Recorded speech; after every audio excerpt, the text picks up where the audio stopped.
So one of the most important aspects to playing golf and playing at your highest potential is the ability to evaluate the lie. Now, evaluating the lie is something that, quite frankly, it's hard to understand in a book. The only way to really understand it is through an experience. And through this podcast, we're going to go through a bunch of different lies, how they impact the golf ball, spin, loft, carry, all that stuff, so that hopefully it helps you hit more stock shots, hit more fairways, more greens, and I can expedite your learning curve in understanding what these lies do and how it impacts your golf ball. So the big question is this: how do passionate golfers like you and I develop a stock shot day in and day out? A stock shot that's as reliable as the sun coming up in the morning. That's the question, and this podcast is the answer. Welcome to Stock Shot Secrets.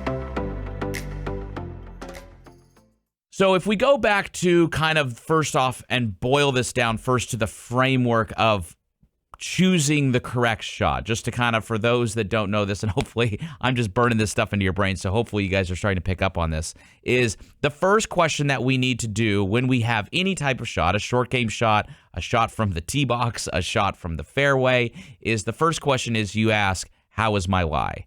And that question is what we are going to talk about today, and we're going to talk about how the lie can impact the golf ball. And just to kind of understand too, the second question is where do I want to land it? Third question is what loft or how does the wind affect it? And then fourth question is what club. But in this podcast, in this episode, we're going to talk about evaluating the lie. Now, evaluating the lie, you could make a very strong argument. I actually was teaching a young college golfer yesterday, and we were talking about this very thing. And we were saying, and we both agreed, and I think you would agree as well, is that the greatest players on earth are the best evaluators of the lie. Now, let me explain. It would be a lot like football, where you could say that the best quarterbacks in the NFL or collegiate football are the best predictors of what the defense is doing on the other side. So that way, it's kind of like if you have Tom Brady or Aaron Rodgers or Dan Marino or Josh Allen or one of these guys coming to the line of scrimmage.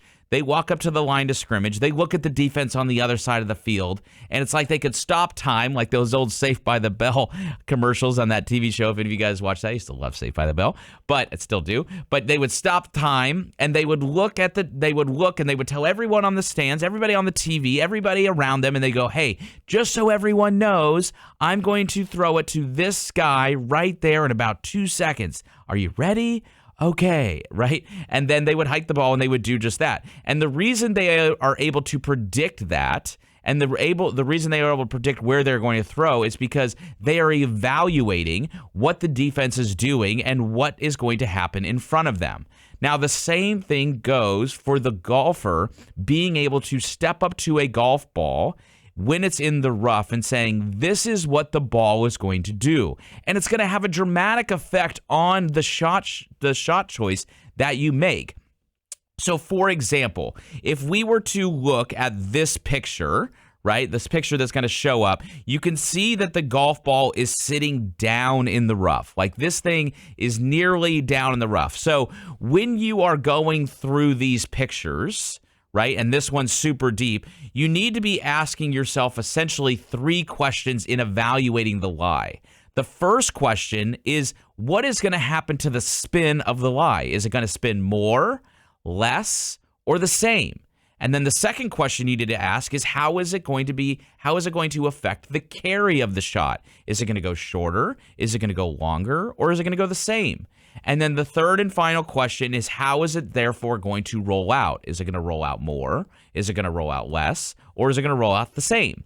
So let's take this as an application of this. So if we're looking at this lie, right, what we would see is the ball is sitting really, really down. Like, it is really underneath the earth. So the first question we would say is this ball going to spin more, less, or the same? Well, in this lie, the ball will spin less, and the reason it will spin less is because there is friction, or actually not friction, there is less friction between the club face and the ball, because the grass is going to basically be a wall between the club face and the ball. So therefore the grooves can't create the friction on the face or on the friction on the ball to therefore impart spin. So we go, is it going to spin more, less, or the same? We go, it's going to have less spin. Okay, so now we go to the second question. Is it going to carry more, less, or the same? And in this lie, the lie that is buried under the earth, right? It's going to be carrying shorter, and the reason is because club speed determines how far the ball goes. So what happens here is the club goes through the rough, and as it hits the rough, the club slows down. Therefore imparting less club speed onto the ball, and therefore the ball will go shorter. Okay, follow me, right? So if you were to now ask your third question is this ball going to roll out more, less, or the same? You would say this ball would roll out more because of the fact that the ball has less spin. And spin is what makes the balls roll out more or less, right? Just like a lob wedge rolls out less, a driver rolls out more. So let's take this as a tangible, like an example. So let's just say, for example, I'm 140 yards away, the pin's in the middle, and I have this lie. So I walk up to the ball, I go, how's my lie? You go, man, that is bad. That is like, I can barely see this, right? Now, the second thing I would then do is I'd say, where do I want to land it? Well, from the fairway, I would land that ball at about 136. But now I'm in the rough with this lie. So I need to land the ball about 130, 131, right? Based upon like the conditions of the green. We're just talking about the greens are kind of like a normal green. So then it would be, what's the loft and wind, right? Let's just say there's very little wind. Let's just say it's 3 miles an hour, right? So very, very little. There always is wind, by the way. Like it never is zero. Even if it's 5 miles an hour, which is like barely anything, like the flag is basically kind of like barely even moving, if not even moving, there's always wind. So even if it's 5 miles an hour, that's 3 yards more that I would have to play. But for the sake of this example, we're going to say the wind is like 3 miles an hour. So it's like 1 yard, right? So now it's 140. Because it's in this lie, it's playing 130. I need to land at 131, but because of like the interference with the ball in the face, I'm gonna need to hit a shot here that probably is about a 140 shot, right? Like I'm gonna feel like if my 140 club is a pitching wedge, let's just say that's a stock full pitching wedge, I'm going to need to hit a 140 stock full pitching wedge, and the ball will go 131 because of the because of the interference with the grass and the ball. And understanding this, like there's not, like I said, this is hard to understand like through a through a book. You can only really do this through experience of playing. Like the reason Aaron Rodgers and Tom Brady and Josh Allen and all those guys are great quarterbacks, the reason they can evaluate defenses is because they studied a lot of film and they've played a lot of football, right? So I've played a lot of golf for a long time, and that's where I'm trying to kind of hopefully help you in understanding this learning curve of how this works. So that would be a ball that's like super underneath the earth, right? Hey guys, I hope you are enjoying this episode of the Stock Shot Secrets podcast. If you are enjoying it, be sure to like this episode. Be sure to subscribe so you can always see when they're coming out. And most importantly, if you would be so kind to be able to share this podcast with other passionate golfers who are trying to get better and build stock shots, because it grows through you sharing it. Thank you so much for tuning in. And now back to Stock Shot Secrets. Now, let's take this second picture. So this second picture you can see is basically, we'll say it's on the first cut of the fairway. So it's not in the fairway. It's like right off the fairway. You can see most of the ball. There is some grass. So you kind of step up to this shot. And once again, you go through the 3 questions. You go, okay, first, what is going to happen to the spin? Is it going to spin more, less, or the same? Well, going on the last thing that we talked about, it's going to spin less. And it's going to spin less because there, once again, is some grass between the club face and the ball. So on average, if you hit a 7-iron, right, you want to have about 1,000 RPMs per club. So if you hit a 7-iron, it spins about 7,000. If you hit a 6-iron, it's about 6,000, 5-iron, 5,000. So when you have a shot like this, it's, every lie is a little bit different, of course, but in this instance, you're probably going to drop like maybe, 500 RPMs of spin, which is going to, therefore, to the second question, or the third question would be like, because you have less spin, is it going to roll out more, less, or the same? You go, well, once again, it's going to roll out more. And then finally, this is the tricky one, because now when you look at this, you go, is the carry going to be more, less, or the same? And this one's tricky because this one, the carry would actually be longer. And here is why. Because in this picture that you see, the carry is going to be longer because while there is grass between the face and the ball, the grass is not thick enough to slow the club down. So therefore, if I hit a stock 7-iron at 90 miles an hour, I'm now going to hit this 7-iron, and its club is still going to be at 90 miles an hour, but it's going to have less spin. And because it has less spin, the ball will travel farther, right? Because there's no interference and friction of the air in the ball, right? So it's going to kind of be like a spiral through the air, rather than like a lame duck, like football, like flying, right? So in this instance, now we go, okay, I'm 140 yards. Where do you need to land it? Well, normally the fairway would be 136. I'm probably going to land this again at like 132. But the difference is I need to try to feel like I'm probably hitting a shot that's like 126, providing that there's no wind in the situation. But once again, there always is wind. I'm going to try to hit this ball 126 because it'll then go 131 or 132, right? Once again, just going to evaluating the lie.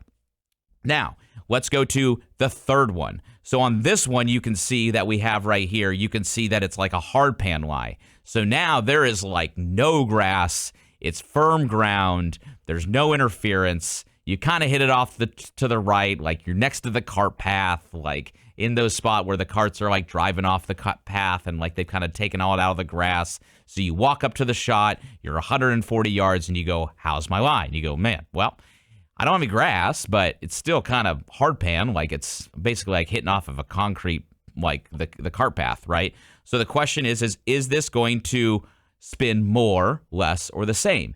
And in this instance, it's going to spin more. And it's going to spin more because of the fact, providing that you're making like a good golf swing and you don't thin it, and like your attack angle is good and you got the right dynamic loft and so on and so forth. Taking those as like in this experiment as those are the set pieces in this experiment that aren't changing, right? Think of it like a robot is hitting these shots, right? So in this instance, the golf ball would actually spin more because there is less friction on the face. There is nothing that imparts the club face's grooves to the ball. It now is fully like interacting to create spin. So then with that, you go, because of that, is the ball going to spin more, less, or the same than what it normally would? And in this instance, is it going to roll? It's going to spin more, but in regards to the carry, is it going to be shorter, more, or the same? And in this one, it would be shorter. The ball will carry shorter because of the fact that it has a little bit more spin. So if I'm hitting a 7-iron and it goes 7,000 RPMs on this shot, I'm probably going to have something that's like 7,500 RPMs, and therefore it's going to spin a little bit more. And because it's going to spin a little bit more, the ball will go a little bit shorter, right, than it would like just off of a perfect fairway lie. And also it will roll out less because it has more spin. So in this instance, let's just say I was in the cart, like on that hard pan next to the cart path. I have a clear shot to the green. I'm 140 yards away. And you go, Kyle, how's the lie? I go, well, it's on a hard pan. And I go, where are you going to land it? Or the person says to me, where are you going to land it, right? Then what I would say is I go, I'm going to land this at 138, 139. And I'm going to try to hit a shot that will feel like 143, 144 because of the fact that it's going to spin more and it's going to travel a little less, okay? So that would be the third lie. Now, the fourth lie is kind of like the second lie, but it's a little bit different, right? So on this lie, what you can see is we go, okay, is this ball going to spin more, less, or the same? Now you can see there is grass between the ball and the face, so therefore it is going to spin less. Then you go to the second one. Is it going to carry longer, shorter, or the same? This one would also carry longer because of the fact that there's very little grass between the ball and the face. So the club speed is not going to slow down. And it's going to roll out more because of the fact that it has less spin. So if I'm 140, I want to land it at 132. I'm probably going to hit a shot that's 126, and it'll go 132 and go up to 140. Okay. Then, as so kind of a a final outlier here. You have the dreaded mud ball. So you can see I actually had this shot. I think I talked about this in another podcast, another episode where I was in Hawaii. Actually, we talked about it in Stock Shot Tales of the Tour with Leslie when we were in Hawaii. But I had a shot that was just like this, and it literally like ruined my trip. I was in Hawaii qualifying for the Sony Open. I was 4 under par, which it was crazy bad. Like the weather was terrible. So normally 4 under par doesn't get through a Monday qualifier, but in this day it did, or it would have. And I came up to hole 16. On hole 16, I was 4 under. It started pounding rain. I mean, pounding rain, right? On the tee box, I end up hitting my shot. The ball plugs in the fairway. They hadn't played lift clean in place because earlier in the day it was fine. And the mud was on the left side of the ball. So when it's on the left side of the ball, right, the question is what direction is it going to go? And the ball will always fly the opposite direction of the mud. So on this thing, because the mud was left, the ball went right, right? It went right. I ended up, I predicted it, and I played it the way it was supposed to be. It was basically a par 4. It was like 460. I had like driver 4-iron in. It was crazy because it was just, you're at sea level and it was windy and blah, blah, blah, blah, blah. I had driver. I had 4-iron. The lie was like this. I predicted it to go right. There was a pond right of the green. I aimed way more left, but it overtook it. It went right. I ended up making double, missed getting into the Sony Open by a shot, which was miserable, obviously, because you're in Hawaii, and it would have been nice to stay there for a week. But the long story short is that when you're doing that and you're seeing this mud, the mud will always work to the opposite side of what the mud is. So if the mud's on the left side of the ball will go right. If it's on the right side of the ball will go left. And seeing this stuff and evaluating these lies, as you can see, can have a dramatic impact on what club choices, what shots, what yardages you're playing. Because if it's 140 and I just going to land this 136, and I'm not accounting for the fact that there's more spin or less spin, or that the ball is going to fly shorter or longer, then what's going to happen is I'm going to land it at 136 or play at 136. Let's just say the ball flies farther. It lands at 140. Then it rolls out more. Then it rolls out 9 yards, and it rolls out to 149. Now I got 30 feet, and now I've introduced like 3-putt percentage to where I can make a bogey. So all of these things, I think that what the amateur golfer does wrong that I see, like when they come to do an experience at the golf room, or if they're sending in videos and we're looking at them through our online coaching system, is that the biggest problem is that the amateur golfer doesn't ask enough questions. They just come up to the green, they shoot it, they go, I'm 140, and they grab their 9-iron, and then they walk up and hit it. And it's like, you're missing 3 other questions, okay? It's like, the yardage is important, obviously, but then it's, how is my lie? Where do I want to land it?